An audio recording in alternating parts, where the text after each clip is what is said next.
Okay, let's turn this one down.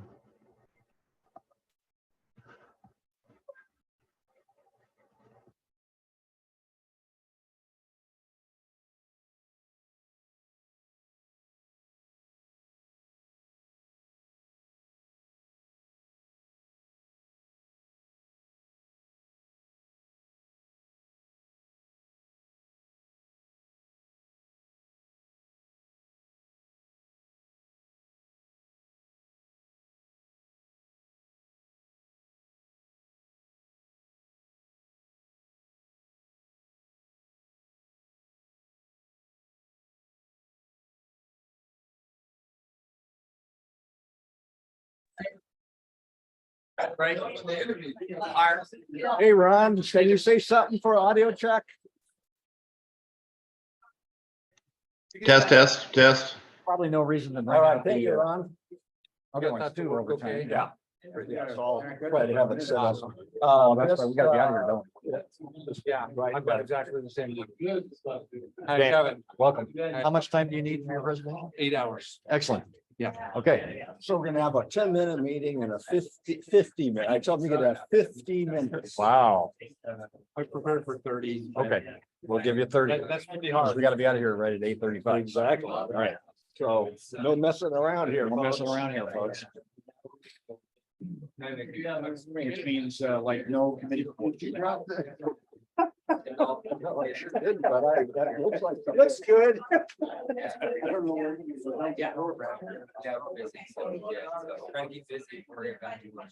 Yeah, I don't.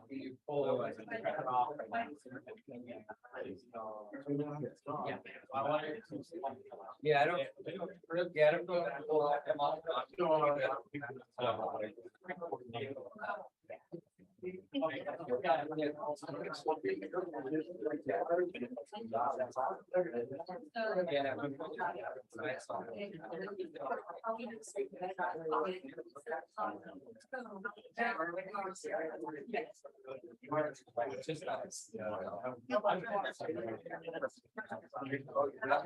We're gonna start this meeting right at 7. Oh, man. Yeah, watch that clock. Yeah, got started immediately on time. Yeah.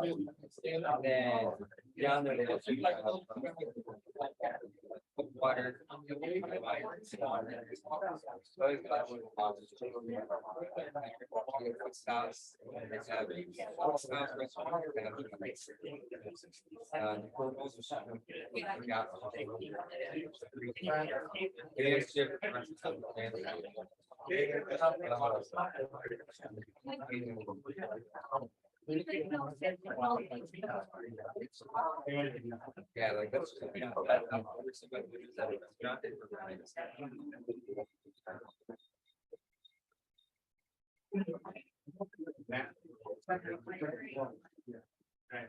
Good morning. If you'll please rise and join me in the Pledge of Allegiance. I pledge allegiance to the flag of the United States of America and to the republic for which it stands, one nation under God, indivisible, with liberty and justice for all. And good morning, everybody. In Rotary, we have a 4-way test, and we're going to recite that this morning, emphasizing the words in bold text there. The 4-way test of the things we think, say, or do. First, is it the truth? Second, Is it actual? third, Will it be good? Well, fourth, will be beneficial. and fifth. Sixth. Bacon, butter, pork. Yeah, we're not going there. And I noticed who was last in, so I'm gonna check that later. There we go. All right, Mr. President. Okay, thank you. First of all, just an announcement. We need to be out of the room at 8:35 today. And that means all the backup of all the stuff. So we're going to be really strict about ending the meeting, maybe even a little before 8:30. It just, 8:30 would be awesome. yeah, So I move we dispense with committee reports. well, we don't have to do it. Let's just keep committees, let's just keep that in mind, not a lot of discussion about what's going on, but I think we can go through that real quickly. Okay, first, Looking for Eileen. I don't see her. Oh, there she is. And Oh, that's Amy. It's kind of. Brian. she is not on. Okay, so you have, Sent me a quote. okay, I lost it. all right. Well, we'll be So there's double, no quote. we'll be double inspired next time. Yes. Good way to go. Okay, so as far as guests, we have Kevin Austin here, and there he is in the back of the room, and his step three movement. And he'll be our presenter today, so we're going to make sure we have lots of room for him, because that should be very interesting. Do we have any visitors? Yeah, Josie, you're kind of a visitor, but almost not. Okay, all right, Brian, My father-in-law, Jerry Crane, visiting inspections. Welcome. welcome. Good to see you. And we have Tim. Oh, hi, Tim. He's been So He's, here. Good morning. Sorry I can't be with you in person. I too have an 8:30 meeting immediately following this meeting, so I'm joining you virtually. So nice to see you all again. all right, Thanks, Tim. very good. We don't have birthdays? we have another. Oh, we do? Oh, oh, wow.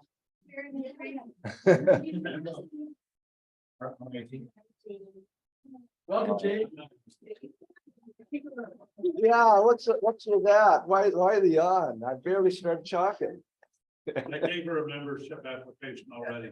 Okay, she just has got a few more grades before she can read Yeah, it. like, Yeah. How about really act? Okay, so we got some anniversaries today, including Kyle. Right? Or Yes, coming up yes, this period, this week, if you will. Yeah. Kendra, It was 2 days ago. yeah, well, we haven't got you yet, so I have to make sure we get everybody. Oh. All right, and then James Monroe, you've got one coming up here pretty soon. Yeah, there he is. And doesn't look like we have any Rotary anniversaries, so we'll march right by that. As far as announcements, thank you all for a very, very fun and successful Aquafest. I hope that everybody made it at some point to Aquafest, even to just have some fun, but it was a very good program. The weather was fantastic. Your screen was a hit, Mr. Rand, and everything really came together. We had our four official reporters traveling around the site and doing on the spot reporting via live stream, and I guess we had some live stream from the wake surfing competition. Yeah, from the lake, and we're gonna work with that next year to hopefully have a sportscaster kind of calling. What you're seeing, what's going on out. Yeah. So- Amy did a great job when her daughter Gracie was going. I watched that one, so that was good. Yeah. Major thing for today and tomorrow is the Lake Stevens Film Festival. So keep that in mind. And I would like to ask, I ended up kind of volunteering myself for another duty during the film fest. So I won't be able to necessarily be at the popcorn thing today. We only have one other volunteer to help with popcorn. If there anybody that could work popcorn today too, or this evening, it's Chris, but that shouldn't matter.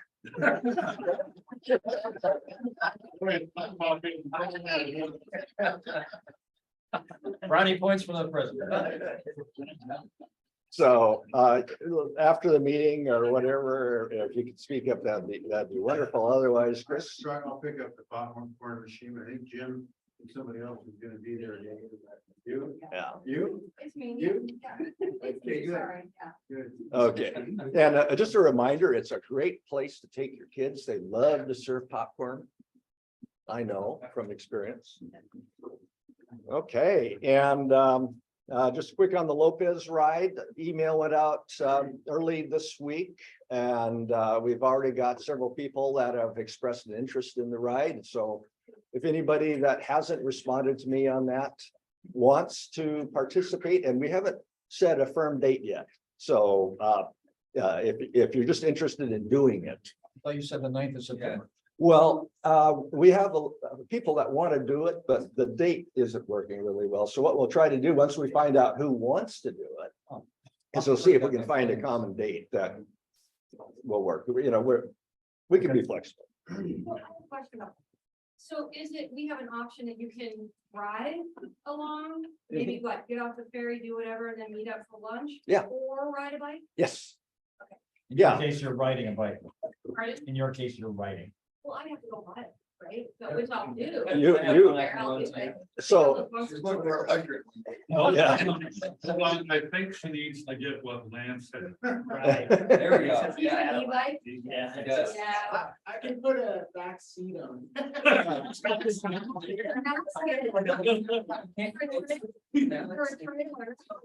Yeah.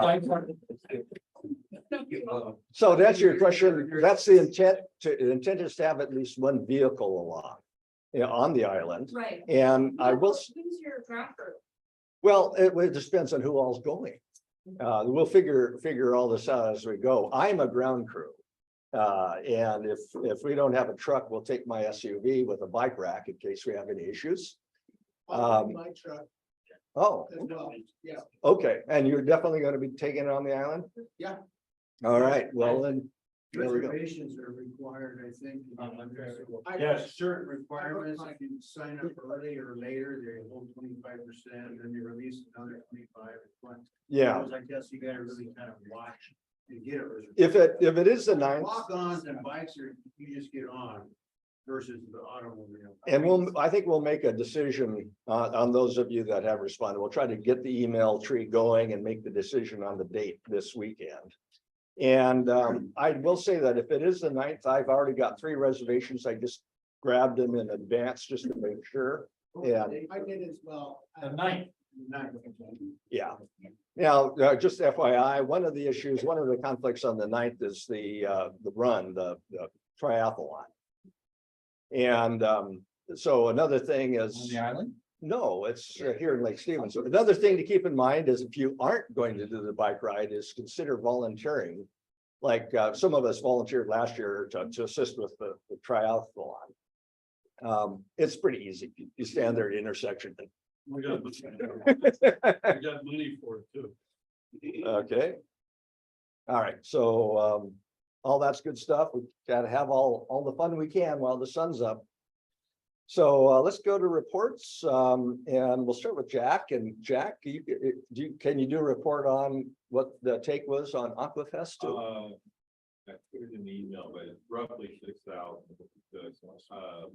So it was quite a good year before, as you pointed out, we did 1,300 complete track games, and we ended up having about 6 to 7 cases of corn left over. So as opposed to last year, it's only had like a case and a half, so we'll just have to order less next year. But I'm kind of wondering what the attendance is like a little less attendance this year. Yes. Well, Don't order less. it's hard to say. There was 105 3-on-3 basketball teams, and a lot of people from out of the area came, so that might have. Yeah. First time visitors. So anyway, for next year, we also might consider everything, if the price keeps going down, like this year, might sell a little less somewhere. Nope. There you go. Clean spoken. We don't.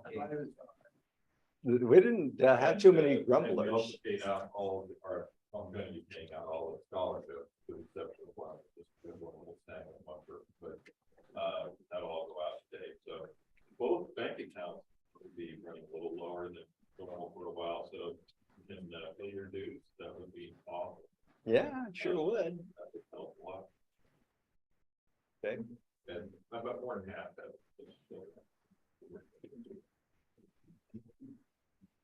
Gary? Well, following up on Aquafest, there may be a snag in Aquafest for next year because the city starts their construction downtown. It's not gonna be downtown, so they are looking, I talked to Kim Daughtry and they're trying to figure it out right now, so we'll keep that in mind as we go forward. The next Rotary Board meeting is gonna be at Don's house on the 15th. We're gonna keep it on that date, the third Tuesday for that meeting, and then we'll decide. We've got a couple of people that can't attend that night, so we'll see what we can do. If anybody took any pictures of Sophia on the truck or on the bed, please send them to me. Sophia Nunez, Citizen of the Year, On the rotary float trailer. For the bed? on the bed. Trailer day. And just Josie is here last time. She leaves on Monday, I think. And anyway, so we wish her the best on her travel journey. On the 18th, we are not going to be meeting here. We're going to meet at Craters. School district needs the building. Now, this is a hat from Homestead Farms, which has been typically the place that we play golf fund at. Golf fund has been canceled. Apparently, the sheriff showed up and closed the whole golf course down. And with no explanation, it's down, it's closed. So the district has canceled golf fund for this year. So I may have a hat that might be worth a little bit of money. And I think that's it. How much do you pay for golf fund? 2,000, they're still want to have. The money. Well, They're refunding the donation. they're what they're refunding is those that have signed up for the golf tournament, but they're still asking clubs to give the $2,000 for golf. Or for the, it really goes to Polio Plus. And that's it. Okay, Ron, do you have anything? Real quick, yep. Thanks everybody for all the help at Aquafest. It was fun, awesome. I think we did pretty well. I couldn't hear Jack's reports, but I think we did well. And then this will be Aquafest is over, so the big kickoff for our corks and kegs is coming. So we need to start think about bringing your 2 bottles of beer and your wine to the meeting. I think Brian said he'd store it at his place if he doesn't drink it all, but he'll store it there. And then also keep getting our sponsorships. We have our fireside this Tuesday at the brewery, so maybe if anybody that is willing to help out with corks and kegs can come to that, and we can kind of have a little breakout meeting on that to start. If not, we'll have to plan another one because I'm gone for a couple weeks. So, but we got to get going. Done. Okay. Eileen is not here, but Brian, do you have anything for community service? So Brand had brought in for our farmers market, a new way for us to interact and get some involvement in what we do at the farmers market, and it was really awesome. He had 6 jars, different names of some of the things to donate to, food bank and those kind of things. Art and Heart Foundation. They were on there. And so, and then he had ping pong balls. Okay, so we would go out, people walk by and we'd hand them a ping pong ball and ask them to vote. If they could vote for where our money would go, where they would like to see it, put it in there. It was kind of interesting. I only had like 2 people literally just ignore me when, like, as if I was going to sell them something. It was funny, but everybody else gladly participated. And it was kind of interesting to watch and see what everybody thought. So the scholarships was the first place. Food bank was second, and then the other numbers I didn't pay attention to. Be honest with you, that's sort of I did take the treasure. So, but yeah, so I guess that's I left the numbers in there. Should I give those to you? I guess. No, just leave them on the clipboard and we'll tally them. Yeah, so that was a huge success in my opinion, but it's going to bring a new look to if you volunteer for that booth. If you're very introverted, it's going to get you out of your comfort zone for sure, because if you sit there, people are going to walk right by you. They don't want to even, again, what are you doing? I don't know. And You should have seen them grab them, both Rand and Brian, grabbing people. It was very interesting. it actually was fun. You know, you got people involved and it actually had a lot more conversation too. And then you get to brag about what we're all doing. And when people hear the numbers, they're blown away. Right. And we gave away $25,000 in scholarships, like how much? So it's really cool. So not this next week, but the week after, we'll need volunteers for the farmers market. So, and that'll be the look up. So I've got a really cool picture that I took where there's nobody at any booth all the way up the road. The people are 3 deep at our booth. Oh, really? Yeah, so it was really engaging. You just walk up to somebody and hand them a ping pong ball and you got them. And they're off, they're kind of like, what's this? And you get to say whatever. It really actually, I think, works best for step 3 people. Because what we did is Brandon and I were out there passing out ping pong balls. We basically kind of funnel them in, and then Gary talked to him at the table. So it actually really was really good to have a couple of step 3. And some of us were chasing down ping pong balls. Yeah. Rolling away. So did the pink. Add to that, there were at least 5 ladies, probably in their late 50s, early 60s, that had virtually just moved. They were all, they weren't related.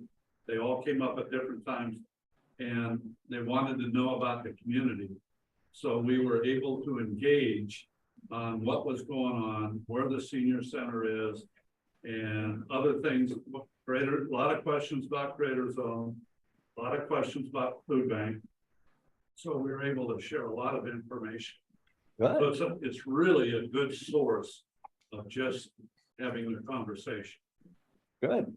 Thanks. Tell me a story about Rotary. I mean, it was great. I thought it was about. Yeah. Public imagery. It was a great idea that Rand brought forward. And the ping pong balls, we decided that were good enough or best. We were talking about coins, but. Well, halfway, about 4 o'clock, we were down to 2. Yes. So we had originally put 10 in each fishbowl. And so I drew out and did the count, and so we'd have more, but it was 4 o'clock and we had already gone through close to 150 of them. Yeah, they're like a pink color, so they stand out. They're big enough that when we hand it to someone to vote with, it's big enough for them to go. You know, the only bad thing is some of the kids want to play with them instead. The parents were real good about saying, we'll put it in one of them. Okay. It was great. Rochelle, do you have anything for foundation? All is good? All is awesome. Okay. Kyle, for membership? First is doing great right now, so we're just waiting on more applicants that was interested in, they're putting their application in this, and they still work for that. And that working good. Good, good. How about Kristen, any vocational? Yeah, Josie leaves, Pablo comes, it's all busy. Busy time. And I don't see Kendra, but we have a great program today. And Rand. Public Good image. report. I appreciate it. So good that, and we're bringing some business to the board. Our committee is, so we'll talk next week. Excellent. Good, good. All right, Sergeant. Oh, past president. Yes. So I have a couple of people here that helped me out when I was the president, but I'm the past president, but I have 2 people, Sergeant of Arms, Kevin O'Brien, come up here. James Monroe. So these 2 guys were the Sergeant of Arms, and one wasn't here, the other one was, Sergeant? all that. Yeah, Sergeant. Yes, how you doing? Thank you. Thank you. Thank you. And so I have these little stars. Yeah, you got a little star. So thank you guys. Yeah. Thank you very much. Yeah. All right, everybody have their red ticket for the 50 drawing. How much, Mr. Treasurer? We're currently at $90,000. $93. Well, sir, welcome. I'm gonna have you draw the winning ticket. No pressure. Just the red one. Read the last 3 numbers nice and loud, please. There you go.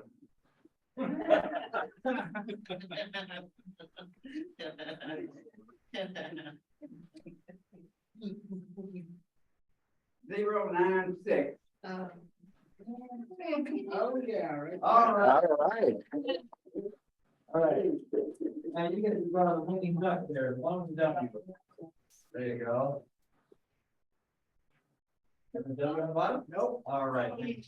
Consolation prize. Thank you. Good deal, good deal. All right, let's get right to the happy bucks. Let's see, who was last in this morning? Let's see, was that you? No, you. Hardly. She was in the rest of the account. Oh, that doesn't count, Yeah. and you're lucky because Mr. O'Brien gets the last. Very correct. He's not wearing no name badge. He's not wearing any name badge. We'll come down. Yeah. This guy, you're getting money out of this president. He's visiting, let's see, visitor, good deal. Everybody has a name badge on. No, they don't. Mr. President. Oh, well, thank you. Better hurry. Look, the caterer's here already. All right. Who's happy today? Real quickly. Real quick. I get to go to Arizona here on Tuesday, because it's gonna be cloudy for the next 5 days, I'm excited. Here, In there, oh, okay. so good to meet you to the center.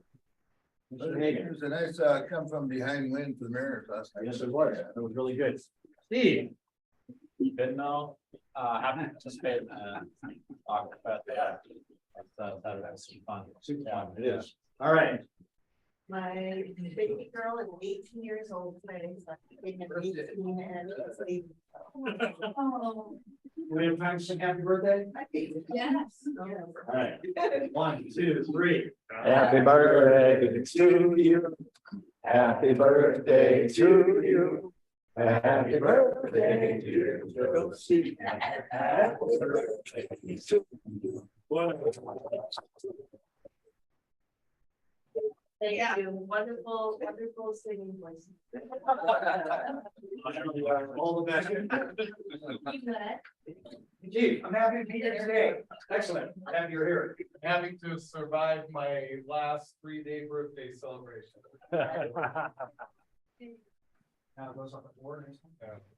Happy to be here. Yes. Eddie. Happy to be here for your Aquafest, and I'm doing the thought of the day at my other things. I thought I'd share one since you're here. From Anna Finland and on the Rotary Model Service of us stuff. All of us want to do well, but if we do not do good too, then doing well will never be enough. Lori, glad you're back. Here. Hey. Happy to be here. Happy spring. Come on. Good morning. So my happy buck is a big thank you to Tracy for doing a rock and roll.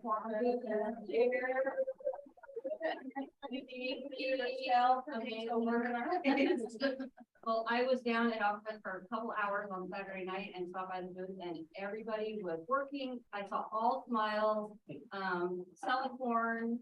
My representative was there on Friday night. He had fun. Yeah, he had a lot of fun, so I'm really thankful that it was another great event and looking forward to next year. And it's really not a snag if Aquafest moves, because we just did it and got our potential somewhere else. Big deal. Pardon? Save so looking for a sponsor. I'll, no. it's- Okay. Happy to be here, have another fun. Yeah, awesome. Well, great. I'm gonna go over to Fran. Happy Friday. Oh, back. Oh, that's done.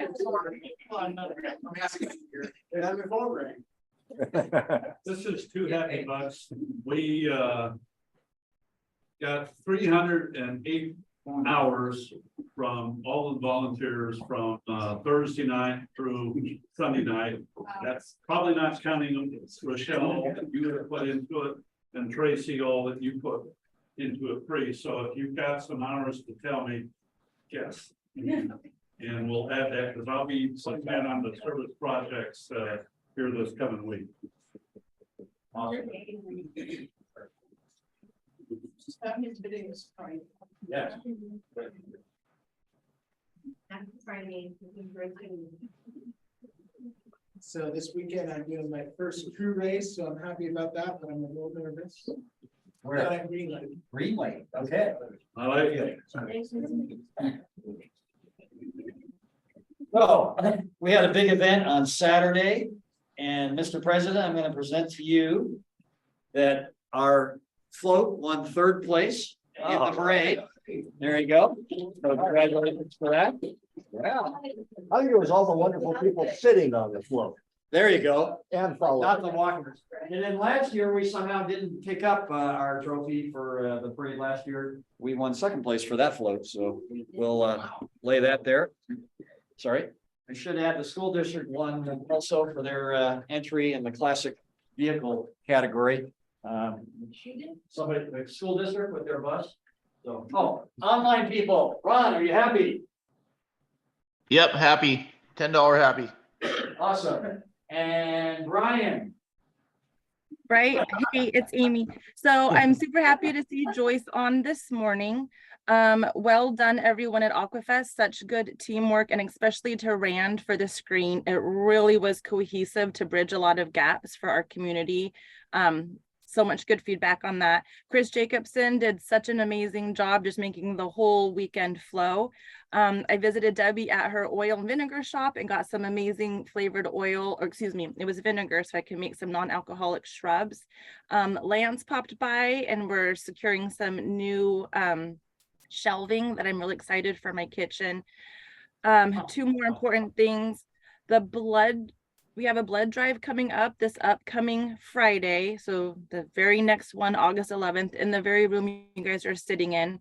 I'm happy to volunteer my time from 11 until 2:30, but I'm wondering who else can volunteer to check folks in from 2:30 to 5:30. It's super easy, big impact if you just hang out in that room and just check folks in. Rachel will do it. Yay, sounds And good. you signed up to donate. What time, Amy? 2:30? It's from 11:15 until about 4:30. What time do you need Rochelle here? 2:30 Till 4:15. Yeah, give or take 4:30. till 5:30. 5:30. They're not butters? You gotta make it worthwhile. I will buy you whatever you want from 7-Eleven. We gotta get All right. And Joyce, good to see you. Yeah. And Scott. There you go. Mr. Smith, are you happy? Hey, there we are. I'm happy it's Friday. You're on the water. On the water, right? And Mr. Yes, I am. Happy to have survived another Aquafest. Here's my $50. Thank you to everybody for Aquafest. It was an awesome weekend. Mr. President. Okay, let's get right to our program. Kendra's not here, but this is Kevin Austin. And he's going to be talking about Get Free Movement. And I've got the PowerPoint to pull up for you. Hey, good morning. Good to be with you. I was joking earlier, but I wasn't really joking. I need 8 hours. And you'll see very quickly why I need 8 hours when I get going. This is a complex issue that I'm talking about today, and I'm happy to come back again at some point and do a deeper dive into a particular area if you want to talk about that. And on your table are all sorts of, I overwhelmed you with paper products, but I just want you to take these back with you if you are interested in what we're doing. This is about Set-Free Movement. This is about our Wonders program. Here's some info cards about what can you do next. Here's a resource you can download online on our website, how to talk about human trafficking with your kids. There's a parent side and a kid side. You can download these and distribute them. Just use them. Here's how to keep your kids safe on social media, gaming platforms and apps. There's a whole bunch of resources on our website that will give you some tools. This is the new campaign we just launched last week to raise a bunch of money to influence a bunch of people. And then this is an illustration of our Percent for Freedom program that I'll be talking about how we're using coffee to make a difference. I do have a packet about our Percent for Freedom program. I'll give you a snapshot about that here in just a minute. On the back table are my business cards. I'm happy to talk to you. I live about 10 minutes away. So if you want to chat, I'm happy to chat with you. And so I'm just going to get going and I'm going to go fast. Okay, you ready? Ready. All right, so I was a missionary in Thailand for 7 years, and I lived very close to what's considered to be one of the largest sex tourism spots in the world. I was teaching English as a second language to Thai young people and also helping pastor a church, and learned that this sex trafficking area, or this area of prostitution, was enormous just right down the street. And our daughter has a mild case of cerebral palsy. We took her to an excellent hospital to get care in this city called Pattaya. And while we were in Pattaya, I saw a lot of men that looked like me walking around with brown skinned young people that looked just like my students. And it started me asking questions. What's going on with prostitution in this area of Thailand? Where did it come from? Why is it here? What is generating it? What can I do about it? I took a trip to the northern part of the country and took a photograph of this little boy and learned that people were buying children for about $5 US. So for about the price of a Starbucks latte, you can buy a human being in the world. And like that latte, like that cup right there, he is not going to take that home and cherish that plastic cup. He's going to throw it away. When he's done with his drink, he's going to throw that away. So there's this great book by Kevin Bales called Disposable People. It was one of the first books written about human trafficking in this century, or in the last century. And he talked about how there's this whole group of people now that are considered to be disposable. Now, this was about 2003, 2004 when I'm learning all of this. And at that time, there were an estimated 27 million victims of human trafficking in the world. 6 months ago, about a year ago, that number was 40 million, but because of COVID-19, that number just bumped up to 50 million. So there are an estimated 50 million victims of human trafficking in our world today. Well, these are not just sex trafficking victims, they're also labor trafficking victims. In fact, statistically, there are more labor trafficking victims than sex trafficking victims. Larger number of labor trafficking, smaller number of sex trafficking, but the most money is made off of sex trafficking. So this is why I need 8 hours. This is a complex problem because we're wearing cotton, we're using technology, we are eating tomatoes, we're eating blueberries, we're driving automobiles. All of that has human trafficking in it. So we have to ask, how do we consume differently? How do we have different supply chains so that we can decrease the suffering in the world? It's a $150 billion a year business. So yes, it's about the breakdown of the moral fabric of society. Yes, it's about laws and law engagement, but it's a business. It's a huge criminal money-making business that we are all contributing to, and we can all make a difference in. So I'm talking about some really difficult things, but I'm also going to get to some hope, okay? Now, in Washington State, where we are considered to be in the top 15 states in the United States for human trafficking. There are an estimated 500 to 700 sexually exploited youth in Seattle. Seattle is a significant problem. So interestingly, I don't know why this is, Vancouver, Seattle, and Portland have a huge homeless youth population. Why are they migrating to the cold, rainy areas? I don't quite understand. But the victims of human trafficking don't come from nowhere, they come from vulnerability. So these kids are on the streets, they're engaged in risky behavior already, they come from brokenness, they're dabbling in drugs and other things, and they're using survival sex in order to survive. So they're really easy prey, really easy prey. In Washington State, there are 3.49 cases per 100,000 people. Now, this is what we know. This is not what we don't know. This is only what we know. So this is the minimum of where we're at. Now, there's a quote from the woman who runs the Peoria home in Everett. Every year we identify 40 to 45 individual juveniles involved in the trafficking trade here in Snohomish County, said Newman Stomsky. Our young women and boys, we know that boys are being trafficked as well, are easily transported up and down the I-5 corridor.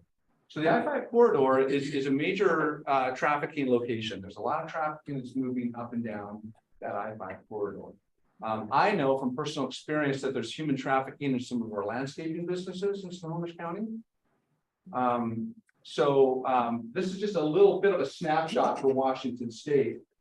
Human trafficking is in domestic labor, commercial sex, restaurants and hospitality, factories and manufacturing, construction and landscaping, agriculture and forestry. It's in our cupboards, our closets, our kitchens. It's across the street. It's around the corner. It's on the other side of the world.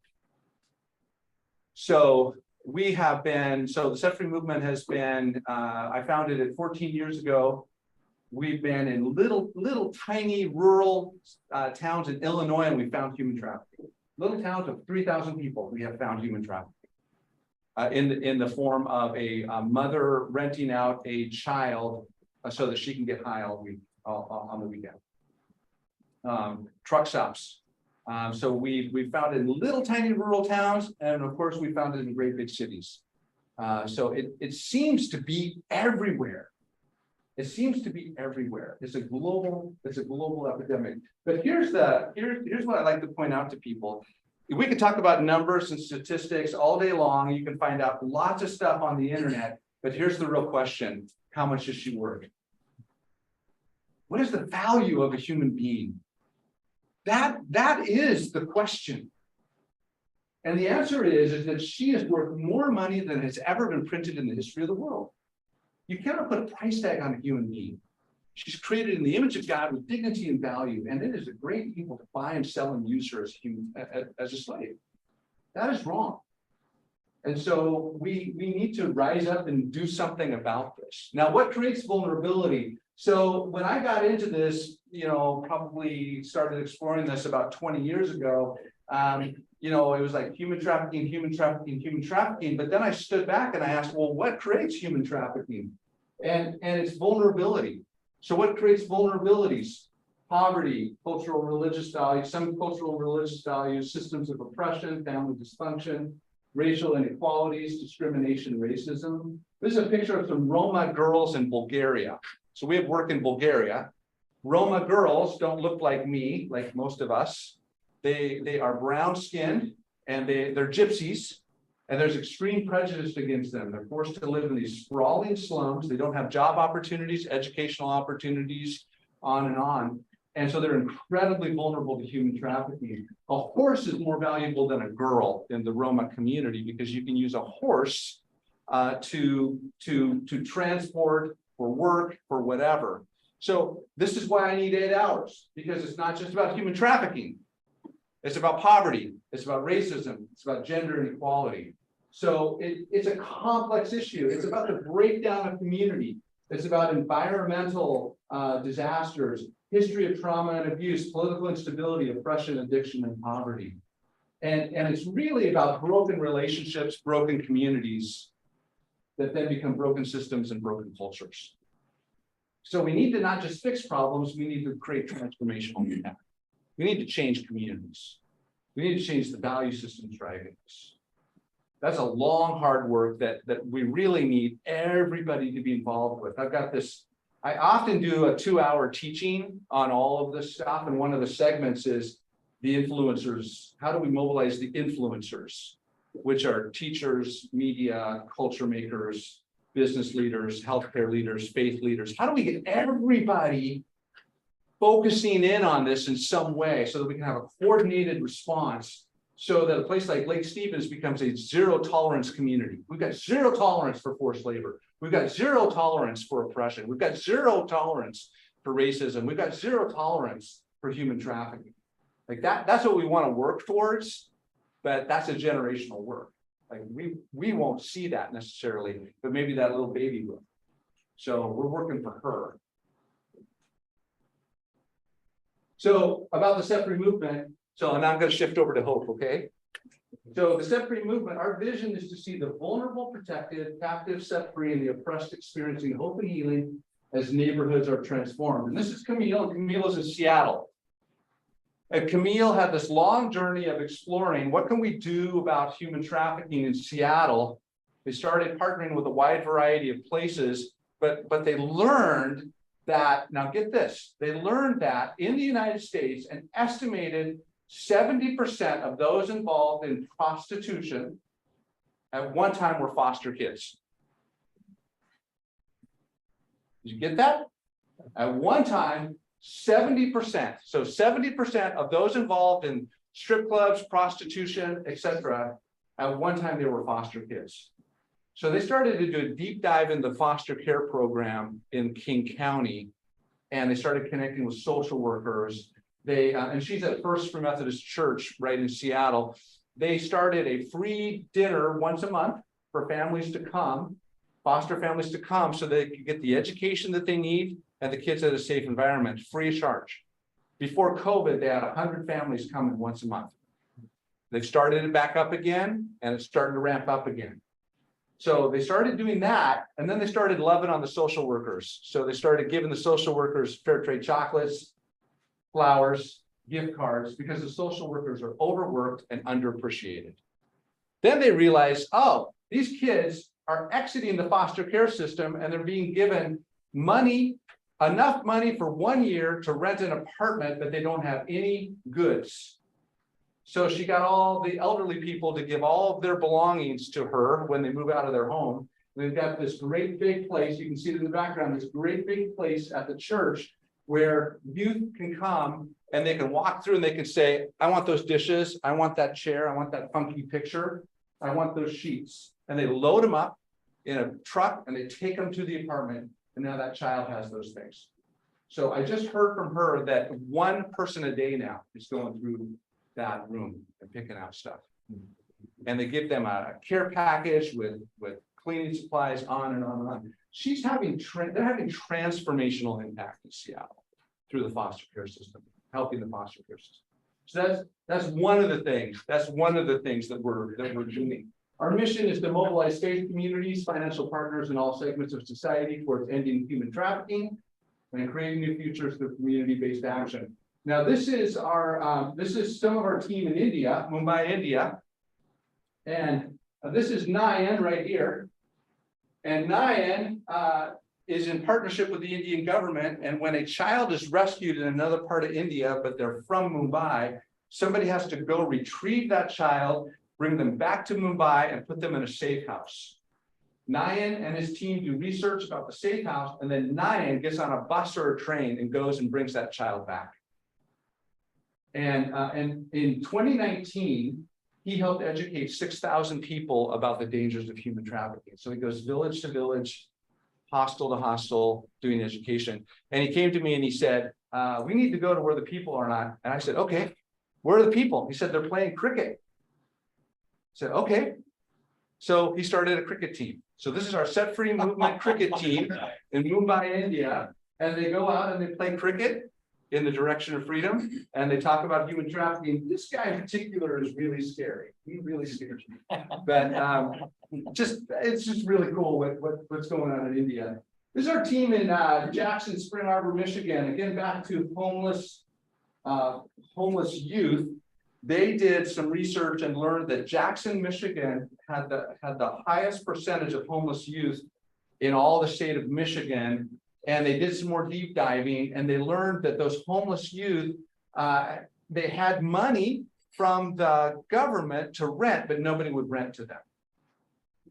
Because who's going to rent to a 16-year-old that's tatted up, that may have a record, that may not get along well with others? So they started a home called My Place. And it's really cool because they just launched. So it was in 2020 that we launched. I took this picture in 2020, just before COVID shut us down. Because of their impact in the community, they were really well known. They'd been in the community for 10 years doing education, awareness, talking to people, networking. So we launched this vision. We want to create a home for these homeless youth. COVID shut us down. 1 year later, we had 1.5 years worth of money and a home that had been given to us. We renovated the home, brought young people in, and now they're looking at starting a boys' home. So there's just girls in this one home, and now we're looking at starting a boys' home. And they started, it's called My Place. And then just about maybe 6 months ago, they started a business called My Bakery. And that business helps to train the young people, give them some job skills, raise awareness in the community, and then also create some income. So they're using business as a force for good. One of our mottos is whatever you do, do it in the direction of freedom. So we like to say, you know, if you're a photographer, take photos in the direction of freedom. If you're a songwriter, write songs. If you're a business leader, we need business leaders to employ the vulnerable, to create funds for anti-trafficking work, to raise awareness in your community, on and on and on. So we like to tell people, you know, you don't have to rescue. You don't have to be this macho man that goes in and rescues kids. You don't have to be a police officer or a lawyer. You just do what you're doing. Just do what you do already. But just do it with this, you know, with this lens. So let me tell you some stories. So this is Allison, and Allison is in Kashmir, Washington, and Allison is an artist. And Allison paints really cool pictures. She's creating she's creating a calendar this year that we're sending to all of our top donors. And when she sells art, she gives a percentage of that to the Set Free movement so that we can create new futures.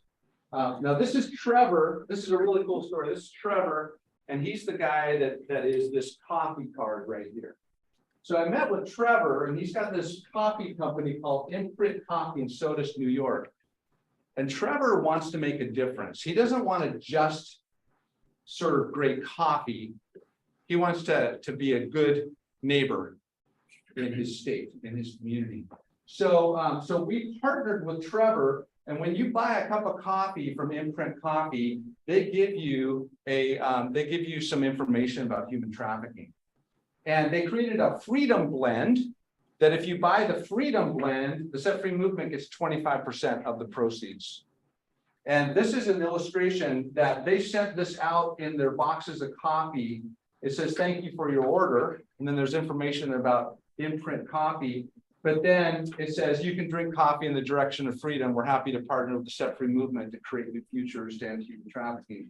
And the next thing that we're working towards is how does he then also hire some survivors to teach them how to be baristas, to teach them the coffee business, on and on and on. So he's just this really great, we call it a percent for freedom partner. So give us a percentage of your influence, of your time, of your money, of your workforce. And then this is Tim right up here on the left. And Tim is at a real estate company in Jackson, Michigan. And when you buy a house from Tim and Anna sell about 100 houses a year. When you buy a house from Tim and Anna, they give you a welcome to your home packet. And in that welcome to your home packet, there's information about here's where you find your groceries, here's where the parks are, and here's how you can talk to your kids about human trafficking, and here's how to keep your kids safe online. It's right in the packet. And then there's a flyer that says, human trafficking is in our counties. And here's the toll-free hotline number in case you see something. So they're influencing 100 families a year that I would never have an opportunity to influence. And they're raising the level of information, awareness, and education so that that whole county then is more alert and aware. And the kids, I mean, I'm telling you, parents are dying for these resources, which is why we created them. When we published these, we had so many hits on our website because parents really want to know how to talk to their kids and how to keep their kids safe online. The campaign for hope and healing, that's on your table. And what I didn't talk about, I'm surprised I didn't include it in here. Okay, so that was a missed opportunity. So let me just talk about this for a minute. Glad you all have visual aids. So so there's this brochure that's on your table. And this is a brand new program that we adopted from an organization that was failing and was going to close, and nobody wanted to see this program called Wonders cease. So we were approached and asked to take over this project, and we said, hey, we don't have any money, we don't have any people, we'll do it. So so we jumped in, and what this program is it's currently in Kenya. And again, it's back to the whole issue of vulnerability. So when girls in Kenya, I'll just use that as an example, when girls in Kenya start menstruating, they don't have the health supplies they need to stay in school, so they don't go to school for a week. And then next month, they don't go to school for a week. And then the next month, they don't go to school for a week. So then they drop out and they become more and more vulnerable because they don't have the supplies. So we helped to create a sewing center in Nairobi that currently employs 5 women. Most of the fabric is from Kenya, but we get some of the fabric from a country which I cannot name, and because it's a very specific kind of fabric that has the absorbent qualities that we need. And it's manufactured by another partner in a country I cannot name, but shipped then to Kenya. They assemble it all in Kenya. And then that Wonders kit, and this is a picture of it on the front of this brochure. These are these kits. These kits then include underwear, soap, the various pads, a dry bag, small discreet dry bag, so that they can go into the restroom. They can change, and one part is waterproof, and the other part is not. And it is a washable. And we think that they will last for 2 to 3 years, and it's about $35 to make a kit. So for about $35, we can keep a girl in school for 2 to 3 years and reduce the vulnerability. Like, that's a no-brainer, right? I mean, that's like, I spend $35 a month on junk. More than $35 a month on junk. So $35 we can keep a girl in school. So you have the kit. But then we have the distribution of the kit, which includes education about human trafficking and gender-based violence to educate the girls so that they are safe. And we do that in schools, and we'll do that education with the boys in the room and the girls in the room. And then the boys are excused, and then they bring out the kit and talk about the girls' periods and how all that kind of stuff. So we do a training once a month in a different school. We had a goal, and I'm fuzzy on this, but we had a goal this year of distributing a certain amount of kits. We've actually distributed 4 times that amount year to date. And so we're in trouble. It's like, oh man, what do we like? How are we going to find the money to do more kit? Because there's so much need and there's so much desire for it. We're sending the woman who runs the program. Her name's Emily, and she's my associate director. She's going to Togo with our product designer and manager, and we're starting work in Togo in 2024. And then we're looking at India in 2025. So that's our Wonders program. So we work with about 150 leaders in 15 countries. We have about 30 teams in the United States right now. One of them is in Seattle. And we're working to create deep transformational impact through community-based action. That's what we do. And would love to talk to you further if you want. And I think we have, man, I did good, huh? You did good. So do you have any questions? I'm sure you, yeah. I'm curious, collaboration you do with Coon House here locally, or if there's any connection. Yeah, I don't have any connection with them. If we had a team here, they would have a connection with them. I'm the founder director that is working globally. And so I don't personally have a connection with them, but I know about them, and I know about Peoria House too. And they're doing great stuff. Yeah. Other questions?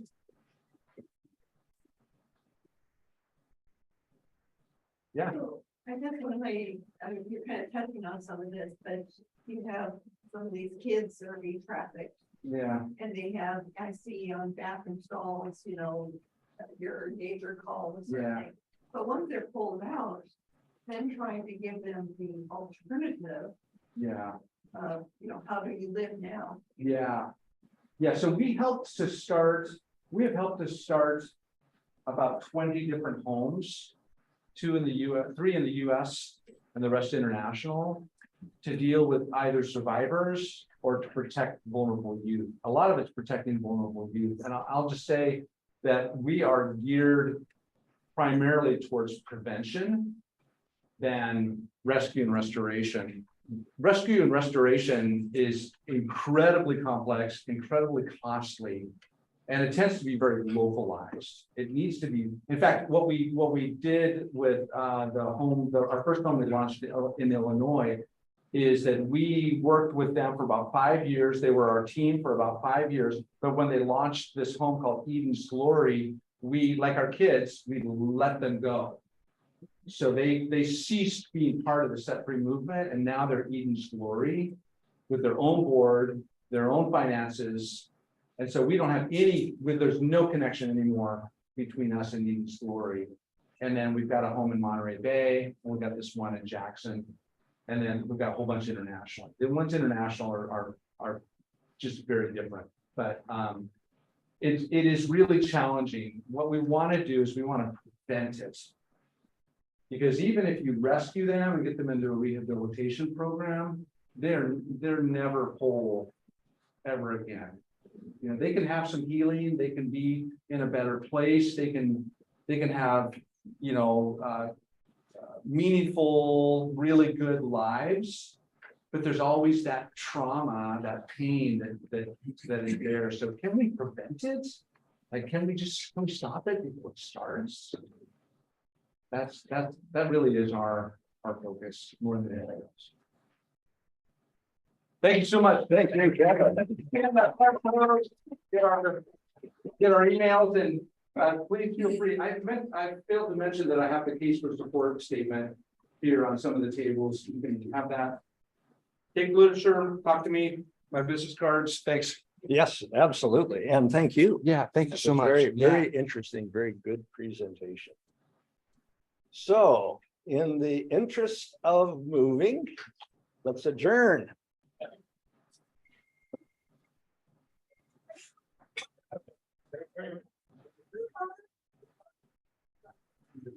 I'll take it. Let's get on.